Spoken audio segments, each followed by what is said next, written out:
DVD coming out, A Diamond in the Mind. Can you tell me a little bit more about that? Recorded in Manchester just before Christmas. It was a fantastic show, actually. We were really lucky. You never know.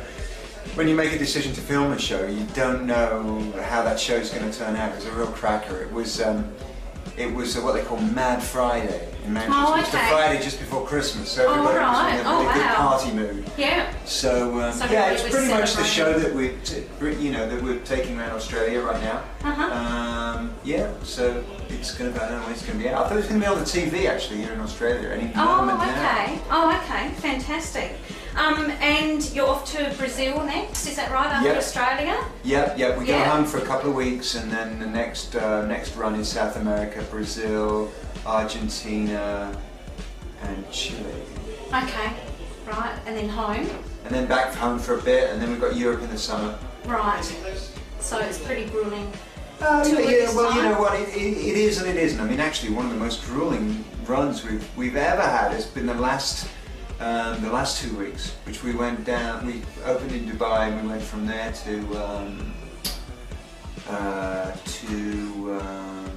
Singapore and from there to Seoul, and then to Hong Kong and then to Brisbane. Okay. And we were so grateful to get into Brisbane. We were like, oh my God, you know, we don't have to like get our passports out now for a couple of weeks. Yeah, for a while while doing Australia.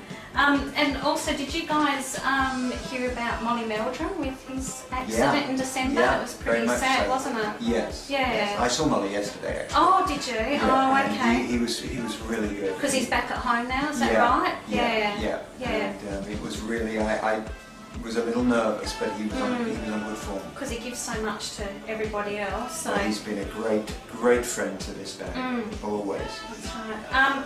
And living or dead, who would be your ultimate band or performer to see?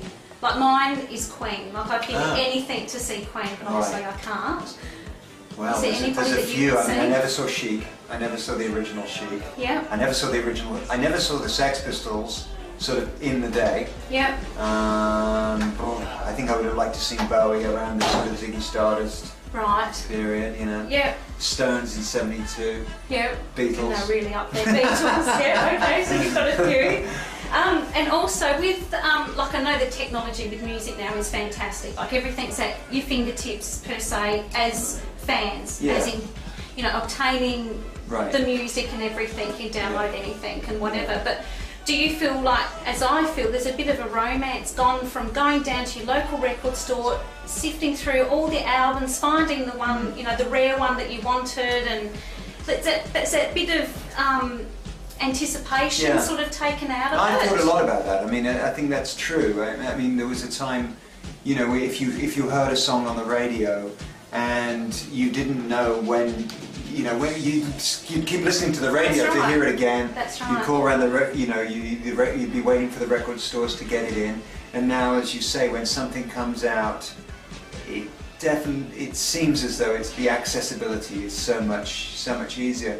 But I think it depends, how deeply you're into music. I mean, I still find I might hear a song somewhere, and then I have to chase it down somehow. Yes. But yeah, I mean the internet's definitely made music so much more accessible to everyone. That's right. And like I remember too, as a teenager, like especially with Duran Duran musics, that records, like you go and buy the single, and you'd be dying to know what's on the B-side. Right. Like it was. Right. Well, B-sides don't exist anymore. No, that's right. But it's just different. It is different. I know. Yeah. We're nostalgic for a certain period. When we got into music, and how music was when we were teenagers. But our parents had nostalgia for a different. That's right. Different kind of, and the kids that are just getting into music today, that's the standard for them, and they wouldn't want it any other way. I'm sure. Yeah. Well, that's right. Okay. And do you have a bucket list? Not really. I never even knew what that was until that movie came out. That movie with Jack Nicholson. I mean, there are places, there are definitely places in the world that I've still not been to that I'd like to go. I've not been to India. I've not been to Shanghai. I've not been to the Serengeti. I've not been to Egypt. I've seen the pyramids. There's some things like that. So it's more like places to go. Some really sexual positions that I still and I keep asking Craig, but he's not willing. No, I'm definitely willing. But me now. I'm too old. I can't get in the right position. Oh, that's very good.